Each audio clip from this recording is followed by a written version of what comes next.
Halo teman-teman, perkenalkan saya Agnes Monika Nona dengan NIM 2407010023 dari kelas IKM 2C.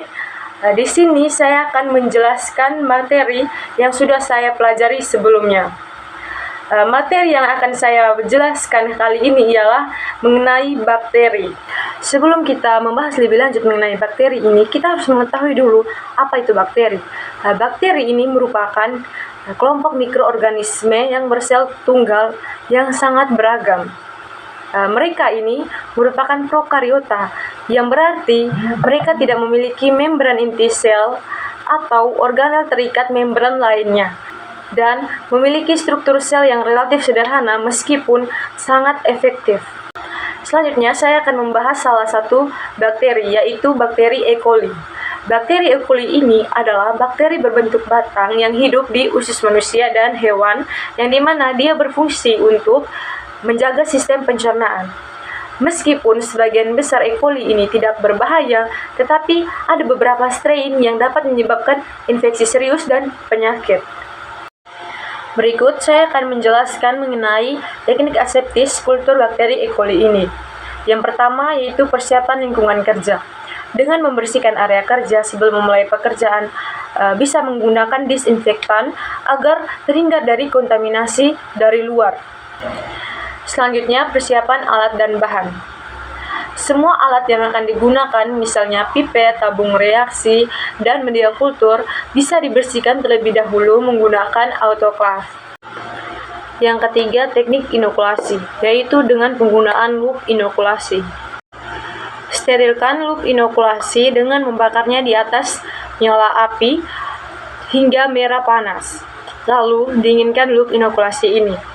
Selanjutnya, masukkan loop yang berisi E. coli ini ke dalam media kultur, lalu goyangkan dengan lembut agar mendistribusikan bakteri ini.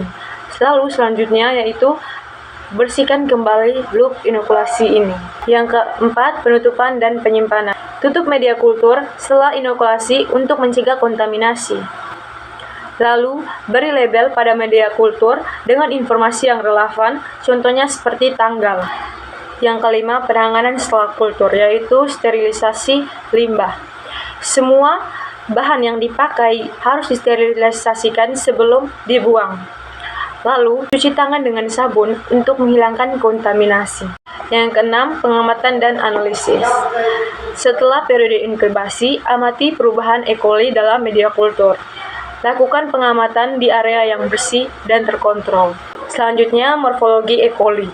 Yang pertama, berbentuk batang yang pendek. Yang kedua, ukurannya bervariasi berkisar antara 1-2 mikrometer dalam panjangnya dan 0,5 mikrometer dalam lebarnya. Yang ketiga, berwarna merah muda ataupun merah.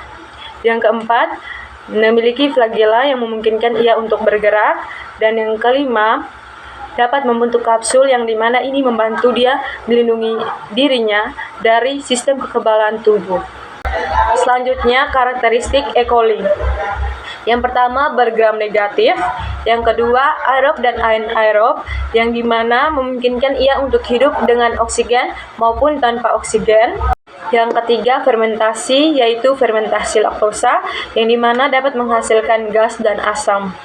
Yang keempat, metabolisme, yaitu dapat memanfaatkan berbagai sumber karbon dan nitrogen. Yang kelima, kultur, yaitu dapat hidup di berbagai media kultur. Dan yang keenam, strain patogenik.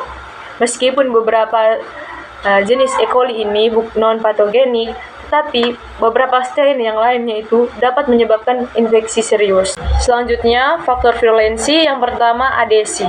E. coli ini memiliki struktur yang biasa disebut dengan fibriae, yang dimana memungkinkan ia untuk menempel pada dinding sel inang. Contohnya itu seperti saluran kemih dan usus manusia ataupun hewan. Yang kedua, toksin. Yang di sini jenisnya itu toksin SIGA, yang dimana ia merusak sel-sel endotel pada pembuluh darah, yang dimana ini dapat menyebabkan pendarahan. Yang ketiga, invasitas, yang dimana beberapa strain E. coli dapat menembus sel-sel epitel usus dan Ini dapat menyebabkan peradangan.